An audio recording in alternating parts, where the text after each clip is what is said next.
வில்லிவாக்கம் தொகுதியினுடைய வரலாறை பேசணும். வில்லிவாக்கம் தொகுதியில் மோகனுடைய மகன் கார்த்தி, இப்போ கரண்ட் எம்எல்ஏ அவருடைய மகன் கார்த்தியை வில்லிவாக்கம் தொகுதியை கொடுத்துட்டாங்க. கார்த்திக் மோகனை கொடுத்துட்டாங்க. ஓகே. இந்த கார்த்திக் மோகனை பொறுத்த வரைக்கும் சபரீசனுடைய நெருங்கிய நண்பர். இதை விட ஆதவர்ஜினாவுக்கும் நெருங்கிய நண்பர். அதெல்லாம் பழைய வரலாறு. சரி. நீங்க இப்போ 10 வருஷம் கழிச்சு நான் உங்களை பார்க்கும்போது நண்பர் தானே, எக்ஸ் எம்பி மாதிரியா, எக்ஸ் எம்எல்ஏ மாதிரியா?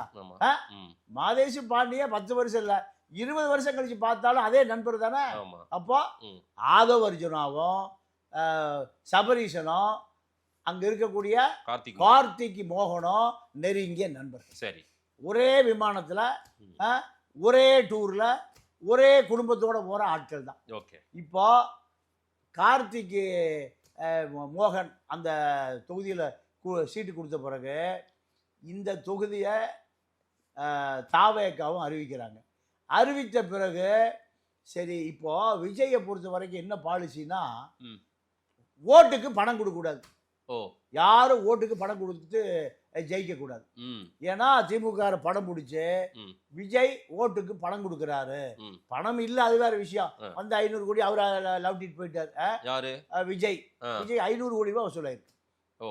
எப்படி இந்த சீட்டு இதுவா?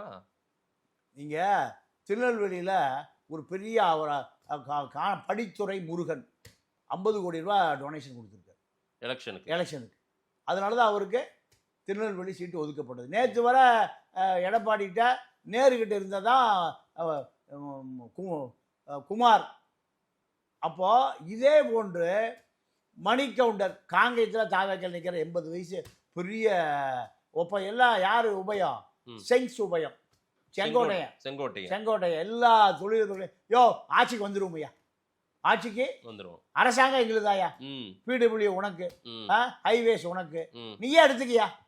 இப்படி சொல்லித்தான் ஒரு 10 பெரிய தொழிலதிபர்கள் செங்கோட்டையினால் விஜய் போய் 50 கோடி 10 பேர் 500 கோடி ரூபாய் டொனேஷன் கொடுத்துருக்காங்க. இதுதான் இப்போ தாவேக்கானுடைய இன்றைய நிலை.